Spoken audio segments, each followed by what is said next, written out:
So for the last 3 days, and this is the 4th day, we've been exploring two subjects kind of simultaneously. That is the importance and ways to improve our chanting of the Hare Krishna Maha Mantra. And we looked at it from different angles based on verses coming from Bhagavatam and Bhagavad Gita. And the other aspect of it is the mind. Different understandings of the nature of the mind, how to control the mind, the austerities that are recommended in order to control the mind. So I will talk a little bit more about the mind tonight. And this is from the 6th chapter of Bhagavad Gita, verse number 26. And the entire 6th chapter is geared, or is actually designated in explanations of the nature of the mind and how to control the mind. So these words are all spoken by Krishna himself. When words are spoken by the Supreme Personality of Godhead, they are absolute truth. Okay, so yato nischalati manas chanchalam astiram tatastato niyamyait tad atmayeva vasamnayat yata wherever nischalati becomes very agitated, mana, the mind, chanchalam, flickering, astiram, unsteady, tata, from there, niyamya, regulating, etat, this, atmani, in the self, eva, certainly, vasam, control, nayat, must bring under. Krishna is gradually, step by step, giving formulas.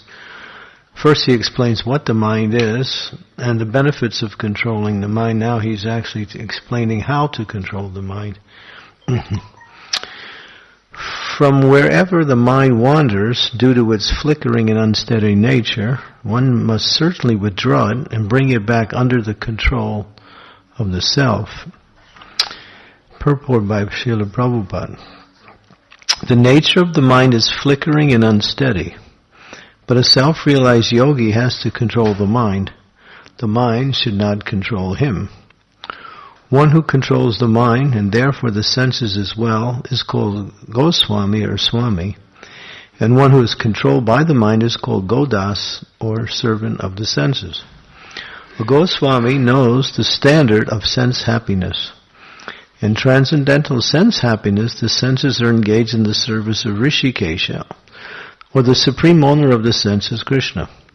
Serving Krishna with purified senses is called Krishna consciousness. That is the way of bringing the senses under full control. What is more, that is the highest perfection of yoga practice. From wherever the mind wanders, due to its flickering and unsteady nature, one must certainly withdraw it and bring it back under the control of the self. So the nature of the mind is being described as flickering and unsteady. Sometimes it's used, the mind is liquid. Liquid means something that is always flowing or moving. Well, the mind is always moving from one thought or one desire to another, constantly moving. Trance, yoga, means to steady the mind and fix it on the absolute truth or on activities in relationship to the absolute truth. But so we're working with a situation where the mind is always in a situation where it has to be, what we say, captured and directed. So we use an example or this is a nice example. The sky is vast, the sky is unlimited, but the sky is, in the sky sometimes there are objects such as birds or planes or buildings or something within the sky, but you see that they don't touch the sky. They look like they're part of the sky, the clouds also, but they're not really touching the sky at all. It just appears that way. So using that comparison or analogy, the soul is like that unlimited sky, and the mind is like these objects that are moving in and out of the sky. So the idea is that we, consciousness, which is an expression of the soul's existence, is different from our mind. Many times we hear, often in scriptures coming from the spiritual master, and in general statements that we are not this body, but the statement includes the mind also. So we're not our mind either. Sometimes we think, or we actually identify with ourself by what we think of. But these are thoughts, impressions, desires, attachments that have accumulated due to our activities in the material existence, both within previous lives and in this particular life that we're in.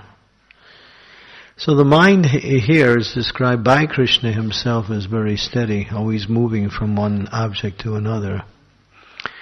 So it says here that the yogi, or one who is interested in devotional service, one who is interested in self-realization, must bring it back every time the mind wanders. The mind will wander, that's just its nature. Krishna explains in another section, actually it's in the Bhagavatam, that as one is riding a horse, the horse has a tendency to go in whatever direction it wants to. But the rider wants the horse to go in the direction that he desires. So pulling on the reins of the horse and directing that reins in a certain direction makes the horse go. But too much pulling on the reins of the horse will cause the horse to buck, and sometimes jerk and can throw the rider off. And too little restraint on the horse by the rider will not allow the horse to be directed.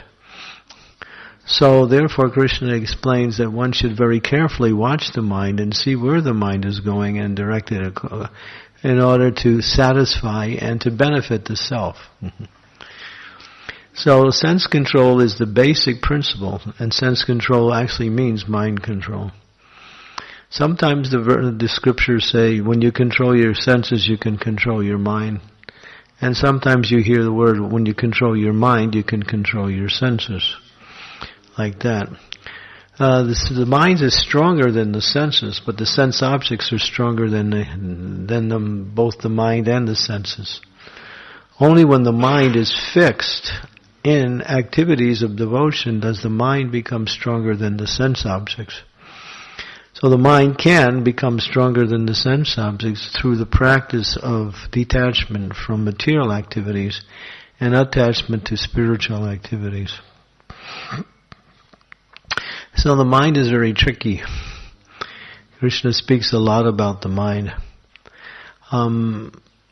We have a tendency to observe the external energy and interact with that energy based on the impressions and desires within the mind. There is an objective reality, but most people see reality subjectively. And what they see is not reality, it's what is called a subjective form of reality. What is inside is projected outside. So what one experiences or defines as external reality is just what is inside of one's consciousness, reflected outside. The example sometimes is given that if you wear a pair of green glasses, green-colored glasses. I remember when we were young, growing up in the hippie days, Purple glasses, pink glasses, green glasses, And then you look through it, you think, wow, everything looks green. So these were put out by the ecologists. So in such a way that, the reflection of what is there is re-reflected according to the vision or the medium you're looking through. So in the same way that the reality is one, it's objective, and Krishna explains that in the fourth chapter of Bhagavad Gita. He says, thus when you actually see things truthfully, or thus when you know the truth, then you'll know that all living beings are in me in their mind. Prabhupada gives an example how a devotee sees the external environment using the mind and the senses. And he took his glasses off, and he held them up like that, and he says, when you see my glasses, what do you think? And immediately the devotee said, we think that these glasses belong to you, Prabhupada. Prabhupada said, yes, that is correct. So a devotee sees everything as belonging to the Supreme Personality of Godhead. That is proper vision, or that is actual vision. And therefore one sees oneself as not the enjoyer of the world, but as an opportunity to use the objects that are owned by the Supreme Lord in the service of the Supreme, and that's called devotional service. That's called devotional service. So, but the mind has a tendency to want to respond to the external environment by fulfilling its own desires. The mind is, in its pure state, is in the mode of goodness, but when it gets contacted with the external energy, it takes on a particular mode accordingly. So when consciousness is different than the mind, consciousness is different. Consciousness is the awareness of the soul's existence in relationship to everything. But when the mind is an impressionable object that picks up sense data and impressions, desires from so many different areas, and then projects itself, and we start to formulate a certain character or personality based on that. So as much we are entrenched in the material energy, we are called materialists. As much we're entrenched in the idea of seeing everything in relationship to Krishna, in other words, a more purified form of mental awareness, then we are actually Krishna conscious. So the key is to learn how to direct that mind in such a way that the mind is always moving towards the mood of devotional service. But that's not easy.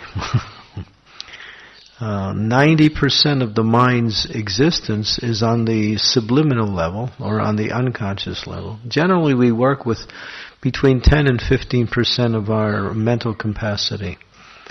The rest of 85 to 90% lies in the dormant state and is called the collective unconsciousness, which is all our impressions, experiences, desires that we have done from so many millions of lifetimes.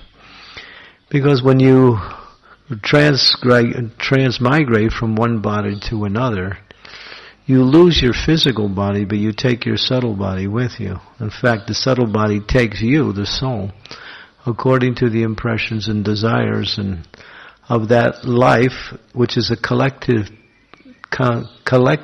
accumulation of all of the previous lives at the time of death of that life, and then it moves you into your next body. So you get a body according to your mind, your mental state at the time of death. As Krishna says in the Gita, yam yam vapis param bhavam tattva antve kalevalam tam tam vivaite kontaya sadata bhava bhavitaha. Whatever you think of at the time of death, that's where you go. So, therefore, the idea of devotional service is to somehow prepare one's consciousness for death. Life is a preparation for death. So when that mind is fixed on Krishna at the time of death, and Krishna says, Taktva deham purna janmani, naiti mamai, then you come back to me. But the mind is really tricky. And as it's explained, even a slight deviation of the mind's activities in contact with certain sense objects can destroy a yogi's devotional progress. One has to be very careful in order to control the mind. And as we mentioned, the mind is a reflection of inside-outside. Prabhupada tells a story, a little kind of analogy story, where there's an old man. He's sitting in his room in his house, and his wife is in the kitchen. She's cooking supper. So he's waiting for supper. Now the man is deaf. He's very hard of hearing. So, being a little impatient because the supper's not coming, he calls to his wife, and he calls her and says, "Where's the supper?" And she said, "Just be quiet. I'm cooking. Read the newspaper." She calls back, and so after some time he calls again, and again she responds. Then finally he's thinking, "What's wrong with my wife? She must be deaf. I'm calling and she's not answering me." He's deaf, but he's thinking she's deaf. Atmanam manyate jagat, which means that you think everyone thinks like you. Good luck. If you get one other person to think like you, that's a great achievement. Just one. And usually we try to do that in married life, but a lot of times that doesn't work either. Because everyone remains individuals. So, therefore it's called, the reality of existence is actually subjective in terms of its material understanding, but objective in terms of its spiritual understanding. So by engaging in devotional service and directing the mind towards devotional service, especially hearing and chanting the glories of the Lord, this is where the mind becomes focused. When we absorb ourselves in hearing and chanting the glories of the Lord, the mind actually develops an attraction for that activity. Why? Because it's natural for the soul. So when the mind, through practice, starts to hear and chant the glories of the Lord, then the soul becomes awakened. And then what happens is the material mind, which is not really our real mind, it's a covering over our mind. Our real mind is the spiritual mind. But the material mind is simply a shadow reflection of our existence in the material world. That starts to dissolve, and our spiritual mind starts to be revealed. And then the spiritual mind becomes more and more revealed, then everything one sees and does is on the spiritual platform. Because that's the nature of spirit. But it takes practice to cut through that. Therefore, Lord Chaitanya says, Chaito Darpanam Marjanam. He starts off the 8 prayers known as Shikshastakam. The first thing he says out of all the 8 prayers is Chaito, mind, Darpanam, Mira, Marjanam, cleansing. One should cleanse the mirror of the mind. So he used the word mirror, Darpanam, because as we say, the mind reflects inside what's outside. It reflects outside what's inside. And so, therefore, one has to cleanse the dust. And so that what is that dust? That is association with matter, with the desire to enjoy matter. And through the chanting of the Hare Krishna Maha Mantra, which is the powerful elixir for destroying the faults of the mind and purifying the mind and bringing the mind to the spiritual platform, then the consciousness becomes transcendental, or spiritual.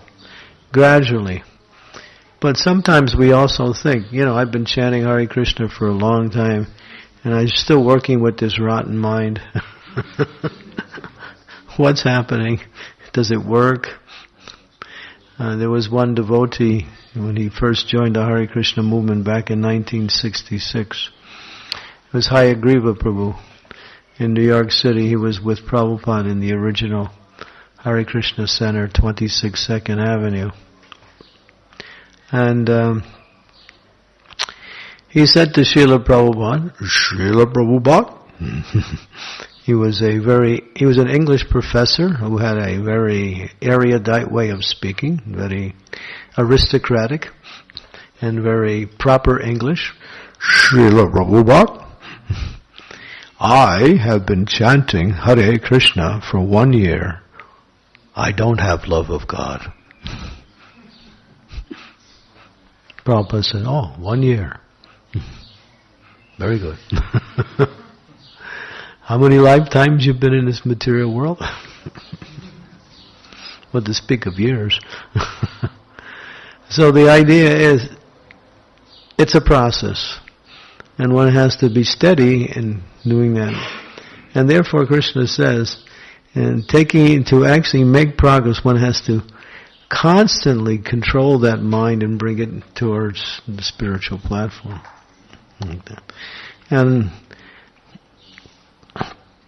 Krishna goes on. And finally, Arjuna, after listening to Krishna's words, he responds but one verse, which is quite interesting. He says, this is in verse number 35, he says, he says, the mind is restless, turbulent, obstinate, and very strong, O Krishna. And to subdue it, I think it's more difficult than controlling the mind. He compares to controlling the mind, not only controlling the wind, but more difficult than controlling the wind. Who can control the wind? The wind is probably the most powerful material element. When the wind becomes strong, what does it do? We see it can. Prabhupada said there was one tornado. Buses were flying in the air. The wind can go up to 300 miles an hour, even more than that. Could you imagine that wind speed? The whole cities are destroyed by the power of the wind. The wind is so powerful. Now, if they get a wind blast of 125 miles an hour, it's an emergency. Everyone's evacuated or going to shelters. That's 125 miles an hour. They built the cities now to withstand these hurricanes and tornadoes. Just recently in the United States, there was a whole, it's pretty much still going on in one area, there was a whole, I don't know what's the word, continuation of tornadoes hitting the United States for weeks and weeks and weeks, destroying cities, causing floods. Hundreds and thousands of people were being evacuated. This was just on the news a couple of weeks ago. Now, the wind is very powerful. The wind is so powerful. So Arjuna is using this analogy to control the mind. I'll better try to control the wind. It's easier. And what does Krishna say in the next verse? He says, Asamsayam Mahabaho Manordurni Gudam Chalam Abhyasena Tu Kaunteya Vairagyena Chigrihate. He says, O mighty arm, son of Kunti, it is undoubtedly very difficult to curb the restless mind, but it is possible by suitable practice and detachment. Suitable means activities of devotional service. And by detaching oneself to material sense objects. If we are engaging in sense gratification and at the same time to practice Krishna consciousness, we call that Hasti Snan. Hasti Snan is an elephant who goes down to the bank of a river with his big trunk, his big animal. He wades in the river, takes his trunk, and throws the water all over his body. And then when he gets out, he's all clean, and then he goes to the dirt and takes the same trunk and throws dirt all over him. Right after he's done bathing. Hastistan. So the idea is that in order to make steady progress in devotional service, devotees know what to do. But I find out we have a problem avoiding what not to do. That's why Sanatana Goswami gives us the formula that one should be very much aware of those things to avoid in order for one's progress in Krishna consciousness to become steady, or to be in one direction. And that's why Krishna says one has to be detached from the objects of sense gratification. Objects of sense gratification are constantly being thrown to us always. But then Krishna says one who learns how to take objects of sense gratification according to one's needs and not beyond can practice yoga successfully. Not too much, not too little. He gives that formula in all activities. But at the same time, one has to detach themselves from activities of sinful activities. Therefore, we very strictly follow the 4 regulative principles. No illicit sex, no intoxication, no meat eating, no gambling. By following these very strictly, we avoid all sinful activities and can practice Krishna consciousness progressively. But even there are sense objects that are not sinful, but at the same time can divert one's attention away from Krishna. Therefore, in relationship to these, one has to use the principle of, it's called the principle of medium. Not too much, not too little. If you take too much, then you fall into the lower modes of passion and ignorance. If you take too little, you cannot control the mind, and when the mind is not controlled, you can't be directed in devotional service. That's why finding one's balance in spiritual life according to the needs of the body and mind is the foundation for easy practice in Krishna consciousness. Then we can get the maximum results when we hear and chant the glories of the Lord. Otherwise, if we become subjected to attraction to sense objects, and then somehow try to fulfill our desires based on that attraction, then we slow down or sometimes even dilute the advancement we made in sense. That's why Prabhupada said, spiritual life is like shaving with a razor. Those of you who shave with razors know that you have to be very attentive. And a little inattention, sometimes even if you have mental inattention while you're shaving, then all of a sudden you might move in the wrong direction. And then there's some reaction to that. So, therefore, spiritual life is really is a cutting edge thing. Being very careful to keep the mind and senses in the right direction. And the foundation that gives us the strength to do that is strong sadhana. When we're hearing and chanting nicely, especially in the morning hours when we first begin our day, that's the foundation that builds the structure by which we can build our devotional service upon. It's devotional service itself, but it also leads to success in all activities. So one should very carefully take part in the early morning programs with seriously hearing and chanting. Prabhupada wrote one letter to one temple president who he wanted him to make sure the devotees got everything they needed. And he said, your job is to make sure the devotees chant 16 good rounds every day. Not just rounds, good rounds. To try to finish our japa with the idea of doing something different, or just simply making japa a chore rather than an expression of one's devotion to Krishna, an opportunity to connect with Krishna, makes the whole activity very arduous and very difficult. Therefore, one should look forward to chanting and also try to perfect that chanting by proper hearing. Hearing is the foundation for success in chanting. But the mind will interfere with the hearing process as it goes from one place to another.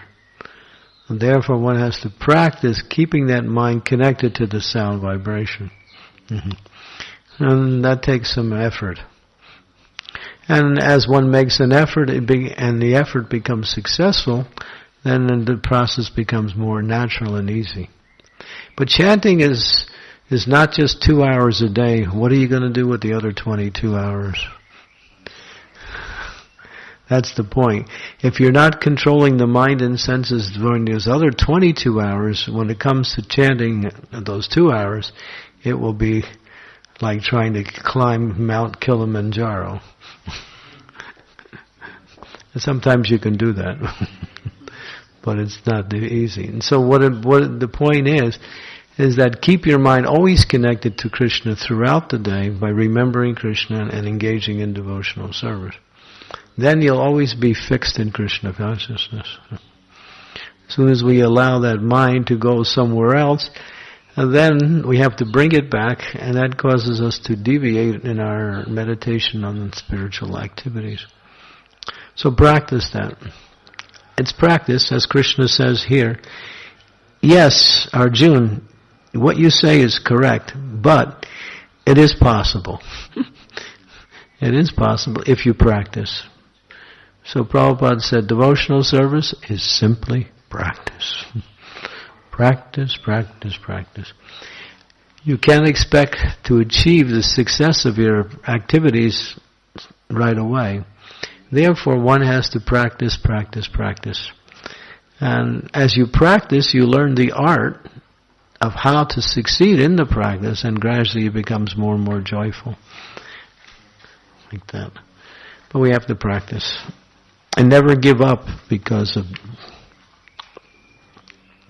And Krishna in the next verse says, one whose mind is unbridled, self-realization is difficult work.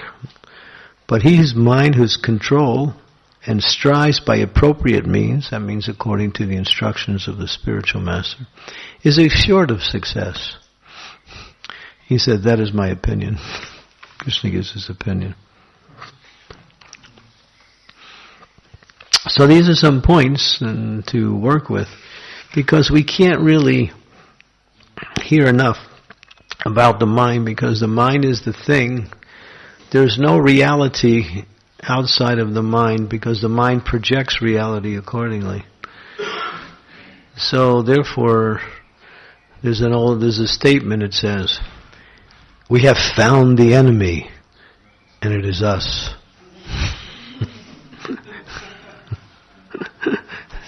But we also can find a friend, and it's us. So make the mind a friend, and not your enemy, by bringing the mind under control and engaging in devotional service. And again, we have a tendency to focus the mind on spiritual activities, but when it comes to a day-to-day interaction, we sometimes allow that mind to go anywhere and everywhere, so we have to be really careful in controlling the mind. Any questions? Comments? Yes, Mukunda. I'm sorry, I have a non-question. You have a what? A non-question. A non? I have a non-question. Non-question. I just wanted to... I was asked by some devotees to just say that today is the disappearance day of Bhaktitirtha Swami. Oh yeah, disappearance day. Yes. According to the moon calendar. Yes. Yeah. Actually, in Zagreb on Friday night, we're going to be doing a program in honor of Bhaktitirtha Swami. We do it every year. So that's on the 28th. His actual departure day was June 27th, in 2005. So it's 14 years. Yeah, thank you. Yeah. Maharaj was really He was, Bhakti Tirtha Swami was a psycho-spiritualist. He did a lot of work with mental, in fact, he put 2 books together in the Spiritual Warrior series. 2 books, both about 250 pages, all about the mind. And so he did a lot of experiments and investigations and talks about what is the mind, how to deal with the mind, how to control the mind. So in that Spiritual Warrior series, there were how many books? 6, and book 4 and 5 are both on the mind. Yeah. So you can see how important it is to work with that.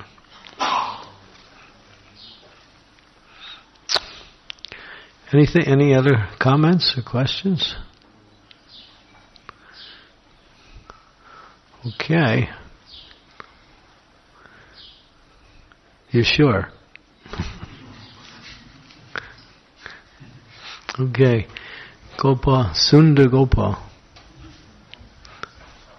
We should all meditate on Sundar Gopal because he's a very beautiful personality.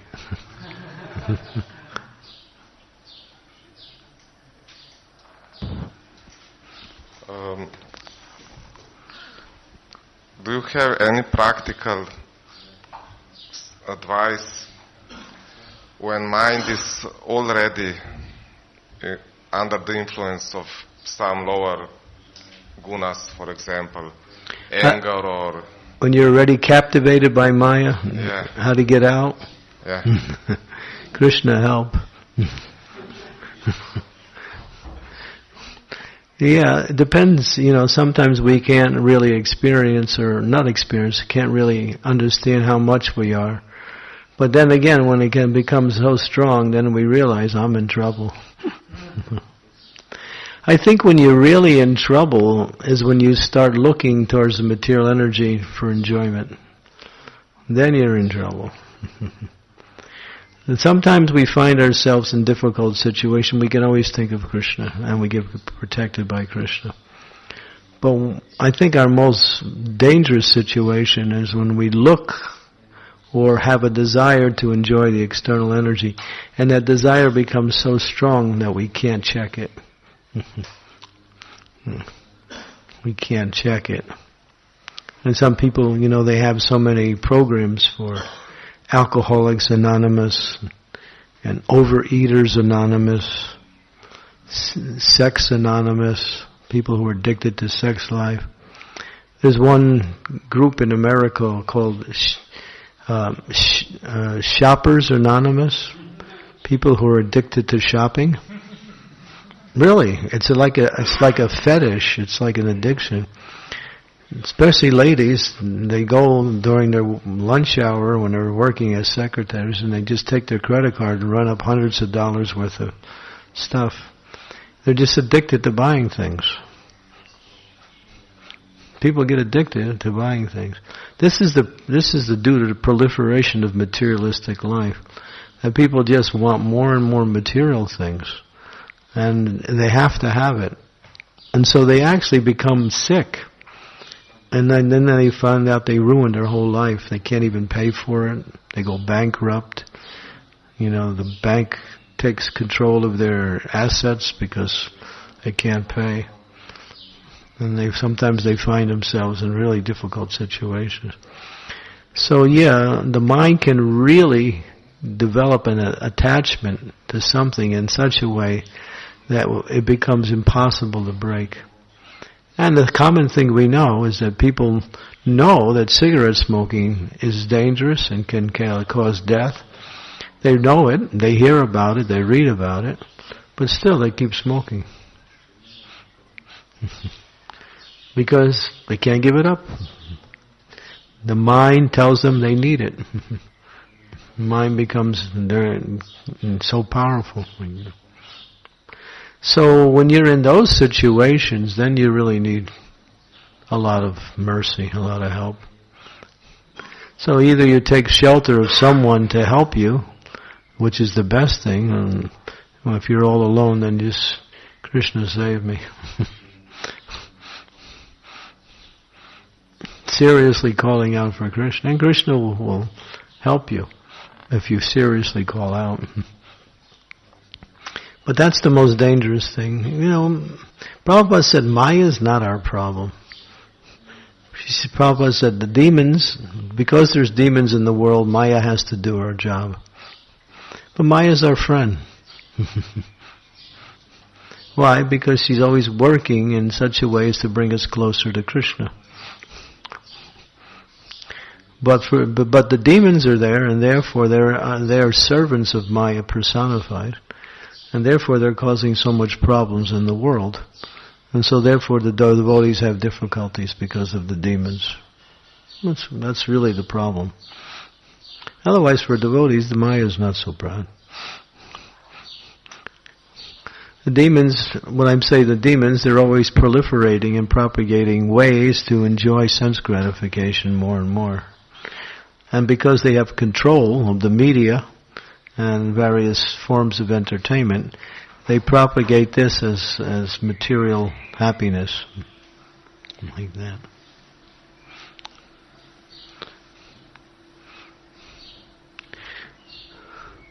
So when you find yourself in trouble, just call out to Krishna. But generally, we're always in trouble. And therefore, as Prabhupada said, this place is dangerous. Therefore, one should always remember Krishna. One should always remember Krishna.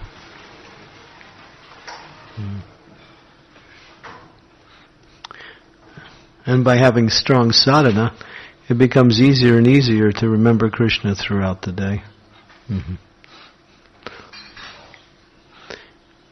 As Vishwanath Chakravarti Thakur explains, by chanting every day, one will chant always. What he means, chant your 16 rounds every day, and then gradually, after so many years, you'll develop a traction for that, and then you can increase more and more. Great souls are chanting 24 hours a day. Even when they're resting, their consciousness is absorbed in glorifying the Lord in an internal way. It's being done internally. And that's pure consciousness. These are the great souls. But we can practice that. Always remembering Krishna. One of the most dangerous time for the mind is early in the morning and late at night. At that time, the mind is most difficult to control. Therefore, Bhakti Siddhanta Saraswati used to say, in the morning beat your mind with shoes, and in the evening beat your mind with a broomstick. Broomstick. So in other words, the mind really needs extra amount of control and attention during those 2 times. Because that's when the mind is most restless. Like that.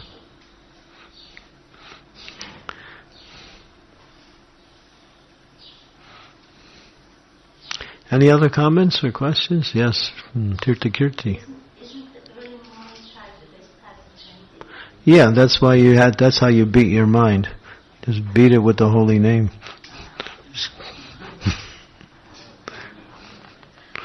If you don't do that, you're going to find yourself in a lot of trouble. That's why Prabhupada highly recommends that we chant our rounds early. Early rounds are the best time to chant because you set the foundation for the rest of the day's activities, and it also protects you against becoming victimized by, material sense gratification. When you want, what I want to, do you want to know what I recommend? Chant 16 rounds before you do anything. So you might say, well, how do I do that? Just get up early. And chant. Don't be tired, but get up early and chant. If you chant 16 rounds every day before you do anything, your Krishna consciousness will really be nice. And then you can focus on service throughout the day. You can also remember Krishna throughout the day. Late rounds really make the day difficult. If you're living in a temple, of course you go to Mangalarti. So Mangalarti here is good, 5 o'clock, right? So you get up at 2:30, and by 3:15 you're ready to go. So from 3:15 to 5 you can chant. You can chant at least 12 rounds, or maybe more. And then after Mangalarti, or right after Tulsi Puja, and you finish 4 rounds, by 7 o'clock you have all your rounds done. So those who are living in the temple should get all their rounds done before the second half of the program. And if you do that, I guarantee you'll see a significant change in your consciousness. You'll feel more happy in Krishna consciousness, like that. But if we get up late and we start doing things, and then the holy name is somewhere on the list, then it becomes difficult. The day is divided into 3 modes. From 2 o'clock to 10 is the mode of goodness. From 10 to 6 is the mode of passion. From 6 to 2 in the a.m. is the mode of ignorance. So the modes have a certain influence during a certain time. So chanting during the mode of goodness is the best time. So that's the secret to Krishna consciousness. Get up early. Don't stay up late. There's nothing to do in the evening unless you're going out. If you're going out preaching, that's a whole different thing. If you're going out preaching, then you get protection by Krishna because you're preaching. But if you're not preaching, take rest by 9:30. It's nice. These are practical things, but it's important to understand how to supplement our spiritual activities with the right practical activities, so we get the maximum benefit from that. Early rounds. Like I had a vow for years, I would never take breakfast until I chanted 12 rounds. Like that. Now I don't do that anymore. I chant 16 rounds before breakfast. I do it every day, and you can't change me. So 16 rounds early is the best time. And try to work on quality too, not just getting your rounds done. Prabhupada was really strict. Of course, Prabhupada didn't sleep like we slept. Prabhupada went to bed at 10:30. He said, I used to go to bed between 10:30 and 11 every night. I get up between 12:30 and 1. So he slept about 2 hours. And then he would do his translations, Bhaktivedanta purports on Srimad Bhagavatam. And then after a couple hours, then he would chant. And then after chanting for a while, he would take a morning walk with his devotees and wind up at the temple. He'd begin his morning walk at 6 a.m.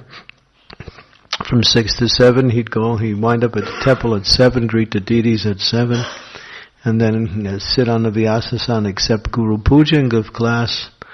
And that was his schedule, that part of the day, every day, no matter where he was. Prabhupada never broke his schedule.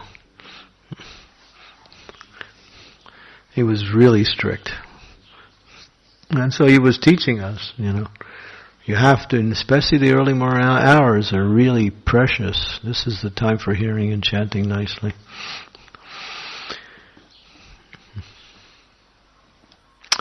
Okay, so I don't want to stay up too late. So thank you very much. Srila Prabhupada ki, Sri Harinam Sankirtan ki jai.